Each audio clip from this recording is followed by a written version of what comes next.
Welcome back everybody to BeamNG.drive, and today we're dealing with the Soliad Sunville, more specifically the V8 Sport version. Now this was produced between 1976 and 1978, has 205 horsepower, 291 pounds-feet of torque from a 6.2 litre V8 engine, and it weighs in at 3,781 pounds. This being the Sport version, it has heavy duty suspension, a limited slip diff, sport wheels and tyres, and 4-barrel carburetors. And yeah, this is basically a modded version of the Moonhawk. Now we've already had the 4-door sedan version of that car on this series, so let's see what a sporty longer version can do in comparison. So yeah, it's got some bodywork tweaks over the Moonhawk, and it's visually a little bit more different, and it's longer as well. So yeah, it's going to be interesting to see what it can do, especially with this being a sportier version. We don't typically go for the more high-end versions on cars on this on these reviews, but regardless, it should be interesting to see what it can do. Ooh, it's a bit skittish, and it's good that it's kept it period correct in terms of the power, despite having such a large engine, because this is clearly from the malaise era of American motoring and American car manufacturing. Because yeah, plenty of sporty vehicles were never really all that sporty, quite frankly. So yeah, and this is not any different really. It's only able to get to 60 in 9 seconds, get to 124.6 seconds, and a top speed of 118 miles an hour, which is hardly what I'd call sporty. And yeah, the fact that it weighs as much as it does as well is hardly encompassing a sports car. And again, this is probably the more kind of a personal luxury vehicle than a out-and-out sports car,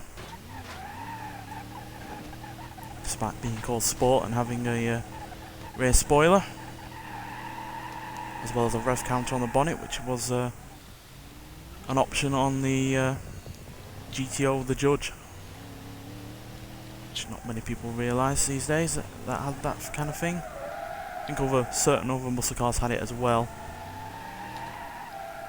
That's the one I most notably associate a bonnet tachometer with. So yeah, this car's putting up a bit of a fight, which is good to see. Let's give it some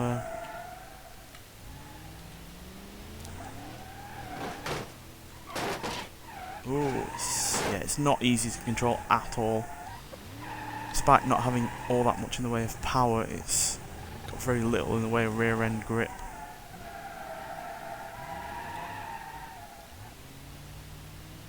Let's see if we can get a full run on these.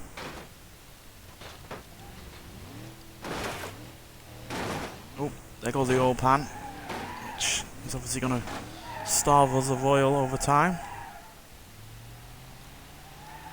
Let's go on a more difficult bit of this suspension, if we can keep the car in line.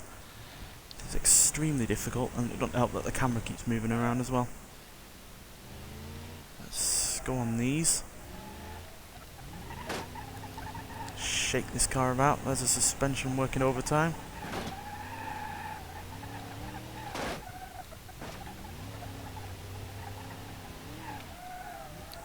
Yeah, despite the fact it's got a limited slip diff, it still only has a live rear axle, so not really sure how much difference the limited slip diff is having on this car.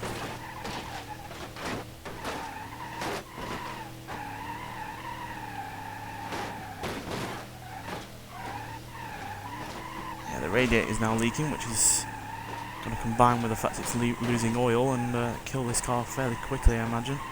Doesn't help that the bumper has gone under the vehicle there. Can we still go now? Yes, there we go. It's not often that a bumper actually impedes us on these reviews. Usually something else is going to kill it far more drastically than that. In fact, what's gone on? Come on, you can keep going. I know the engine is starved of oil. I have starved it of oil myself. Yeah, we're really lacking power. We're also pulling to the left a fair bit as well. Oh, smashing right down on the chassis there.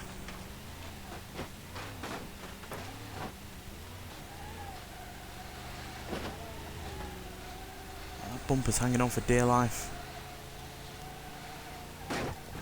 And there it goes. Or not.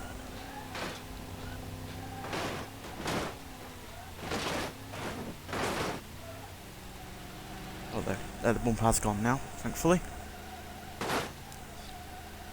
We were seriously losing power, barely able to do 30.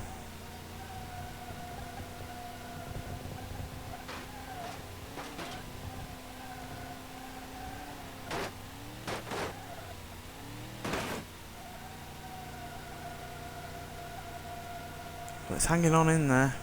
I have to say, they give all credit to the engine, despite the fact the radiator has gone and the oil has been leaking for some time. It's holding on. But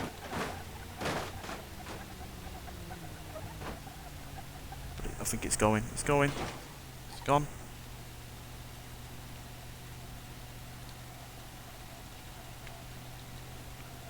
No power. I'm gonna say that's gone now because that isn't barely moving. We're also pulling heavily to the left, as you can see by the state of the wheels. I'm trying to keep it in line and it's doing that. Right, I'm gonna call that as gone because we're not really able to progress fast enough to do any more damage to this. So yeah, but overall the whole of the car has pretty much stood up really well. One of the wheels is gone.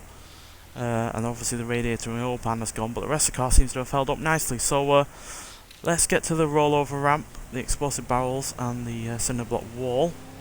Now the Moonhawk sedan was fairly good in terms of rollover because it just wouldn't roll over all that much. It pretty much stop at one rollover and wouldn't go any further. So let's see if it's any different for this version. Might well be, given it's got larger overhangs and extra bodywork to play with.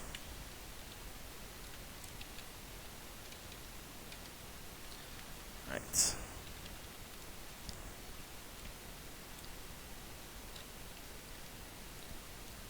See what goes on.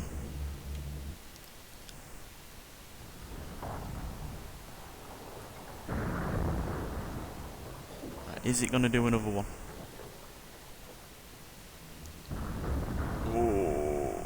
Maybe, no? Yes, it is. So this is definitely different in terms of suspension wise over the sedan Moonhawk. We're only going to roll over once more in terms of on our roof, not a complete rollover. So, yeah, a little bit different to the Moonhawk sedan, but not drastically.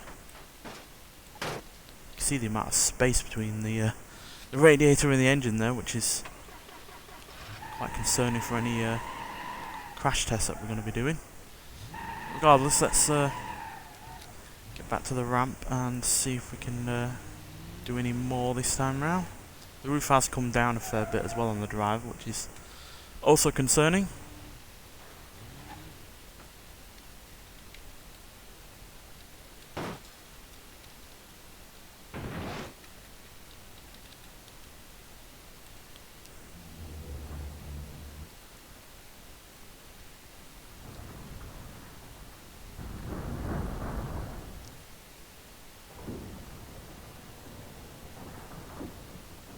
For another one.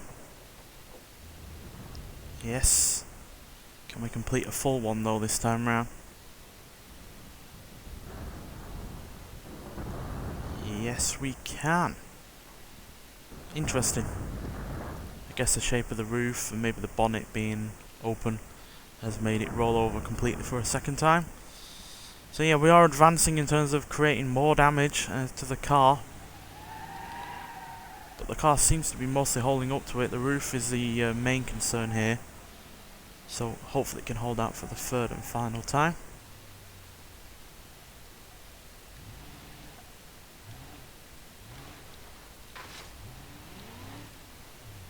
Ooh, we seem to be getting a bit caught on it. Like, come on, we can do it.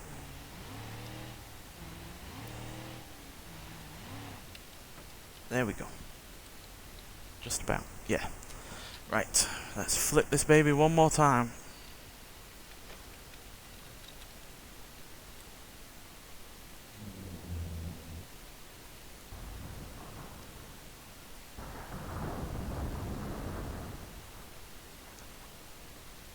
roof seems to have gotten to a point where it won't take any more damage. And we're only going to roll over the once this time. So yeah, the Moonhawk seems to be one of the most difficult vehicles on this game to actually keep rolling over. And I know this isn't technically a Moonhawk, but it is based on it. And it's overall still quite the same shape. So yeah, the Moonhawk base is easily one of the hardest vehicles on this game to keep rolling. So that is a surprise, and is obviously helpful for if you're going to do any crash tests yourself and you want a car to roll over, then this is not the car to be doing it in. Quite frankly, SUVs or hatchbacks tend to seem to roll over more. Right, let's get this reset so we can line up for the barrels and the cinder block wall. That we will be hitting at 60 miles an hour, which this should hopefully get to. Let's reload, set the speed, let's go.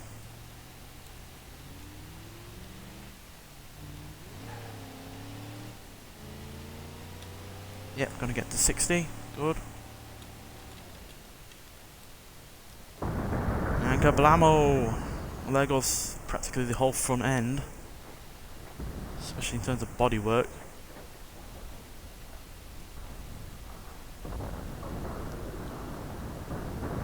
Oh, that's quite painful, that is.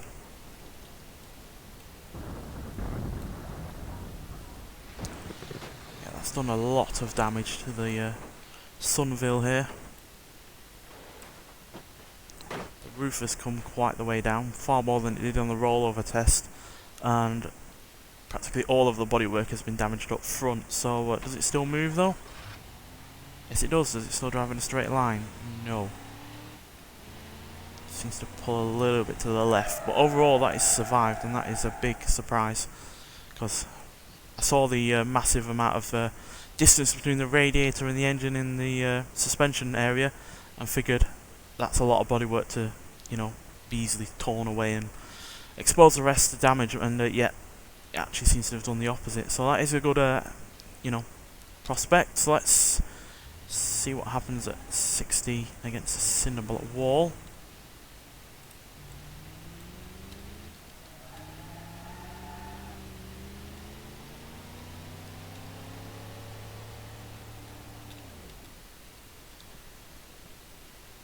So will all of that bodywork up front protect the rest of this car? Let's find out. Oh, that curled up everything there. And it actually killed the drive shaft, which is surprising. We haven't actually killed that in either of the previous tests, which is despite the fact that there's a long distance between the front and the rear. If anywhere I was going to expect the drive shaft to break, it would have been on the suspension area, and yet it didn't, and here it actually has, which is a big surprise. But even though that does kill the car in terms of driving anywhere, the rest of the car has withstood that safety in terms of safety. So yeah, I'm overall going to give that a pass, and yeah, I'm going to give it a pass for the rest of this part of the video as well. So 4 out of 4, which is a stellar start to this review. So nonetheless, let's get onto the crash haul and see how this does with 30, 40 and 60 mile an hour small overlap crashes. Right, so here we are at the crash haul, so let's see how this classic sports car, luxury personal car can do. Now obviously it does have quite a lot of bodywork up front, which might well help it, but we saw how it dealt with the crash hard barrels, and what happened impacting a wall head on did. So let's see if that translates at all to this. Now most cars have survived the 30 mile an hour impact, so let's see if this joins them.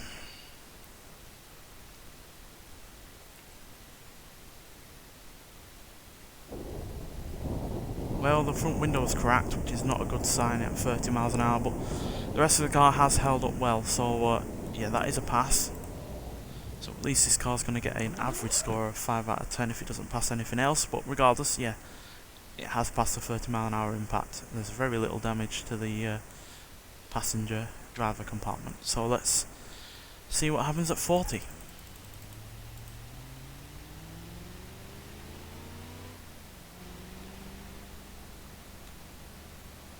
Now we have seen dramatic changes between 30 and 40 mile an hour in some cars.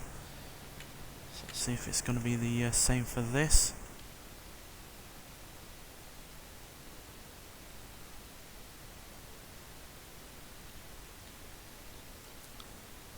That's lined up good.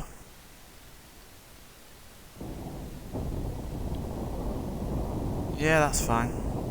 The door has bowed out and the roof has started to crumple, which is a sign that at 60 this is going to fail spectacularly. But for 40 mile an hour, that is a pass. So yeah, there's very little intrusion on the interior. Obviously the door popping open is not, well, partially popping open is not a good safety aspect, but it hasn't actually completely come open, so that is fine. So let's see what happens at 60. I imagine this is going to be a pretty brutal crash.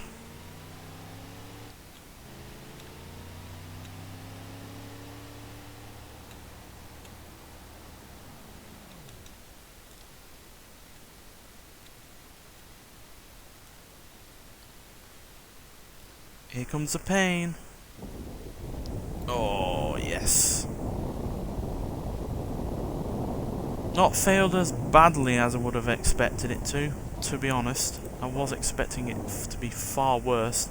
We have seen far worse from some vehicles on this series, but yeah, regardless, that is definitely a fail. The door has popped open, which means that anyone's arms or legs could easily flail out of the car. The steering wheel has moved right towards the driver. The driver's seat itself has moved position as well. Yeah, any more speed in that and you would have completely been pushed right back, either into the rest of the car, or the steering wheel pushed right into the driver. So yeah, that is a fail. But to be honest, 2 out of 3 isn't bad for this part of the tests, especially given some cars have not even managed that. So yeah, nonetheless, let's get out into the highway and see how this deals with 2 similarly weighted and sized vehicles at 60 miles an hour, and then one that really isn't. Right, so here we are at the highway, and the first car we're going to be going up against is a Gavril Blue Book, which is ever so slightly lighter than this, I think by about 22 pounds, so not all that much difference, and at the end of the day they are both classic American cars, although from different decades. So yeah, let's see what happens. Both of these also have quite large overhangs. So yeah, it should be interesting to see what happens. Neither of these are particularly good in terms of staying in a straight line, which is ironic when you're given they're American cars and they're mostly about going in a straight line. But yeah, let's see what happens. Oh, I think we got worse off there, to be honest. Probably because we have the softer front due to the large gap between the front and the engine, which slowed down the Gavril better than it did us, and therefore when it eventually did hit our engine with its engine, we took a lot more impact forces into the rest of our car, which is why the Gavril Blue Book pretty much looks perfect in terms of its bodywork, where the driver and passengers would be. The door has crumpled a little bit and the roof is starting to bolt as well, but overall it stayed intact, whereas we have, yeah, completely lost any of the shape to our roof, and the door has completely bowed outwards, both of them in fact, and yeah, that is bad. So I'm going to say that's a fail. To be honest, it's very much verging on the 60 mile an hour impact against on the small overlap bit of this video, so yeah, that is a fail. I guess it's just a case of incompatibility of cars, or just bad design on our part, the fact that we've got so much bodywork in front of the tougher parts of this of the engine. So yeah, right, let's see if we can find something a little bit different that is maybe a slightly heavier than we are, because we did have a slightly lighter version of us.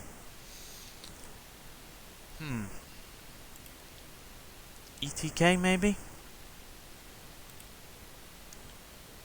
Not sure if these are actually all that heavy though, to be honest. Yeah, they're not getting on for very weighty. That's 3770. Yeah, these are pretty lightweight despite their size. Yeah, they ain't gonna do. What about a 4x4 modern one? How weighty are these? 4530, that is quite a difference. 4288, 4277. No, they're way too weighty. I only want a little bit heavier. Maybe we'll have to just go against another American classic, to be honest.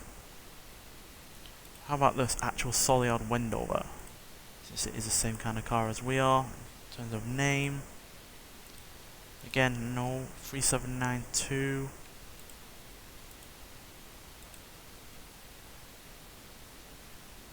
$3,781. Right, we'll go for one that is exactly the same weight as us then. If we can't find one that's slightly heavier, then we'll go for one that is the exact same weight as us. Right.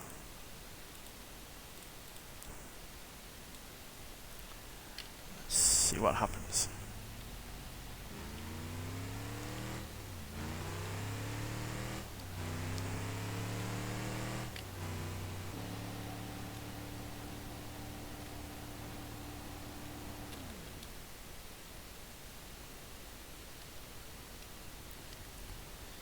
Just about got on straight ahead on. Oh. Well, I actually think we got better off than the Soliad there. Well, the Wendover, not the Sunville. Principally because... actually, I'm not sure. I think that's a dead heat. Because yes, the Wendover has taken a hell of a lot of damage on that right hand side. The door, the roof and everything. Then we haven't exactly gotten away perfect with our doors and roof either. You can stop now, Wendover. Yeah, I'm gonna call that a dead heat and give it to the Sunville overall though. So yeah, that's now 6 out of no 7 out of 10 for the Sunville there now, because it got 4 on the grid map. 2 at the crash hall and 1 here. So let's see if we can at least get it up to 8 by seeing if it can survive something way bigger and way tougher. Let's see if it can survive it at all.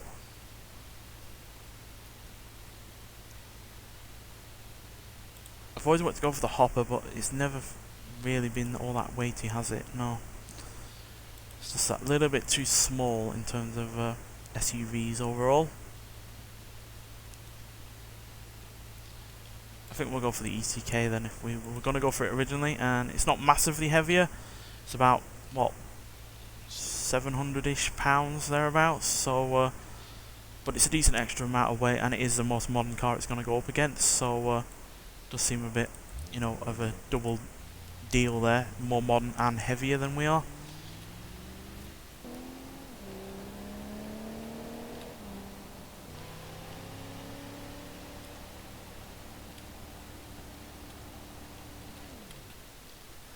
Alright, this is going to be death. Well, actually, that is far better than I was expecting it to be. It's not perfect. The steering wheel has obviously travelled forwards towards us.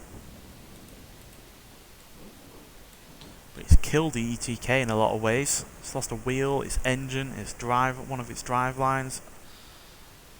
That's pretty much dead, whereas we haven't lost our engine, but we have obviously lost the driveline and a wheel. So yeah, the engine on this is definitely tougher, and to be honest, that has survived really nicely well.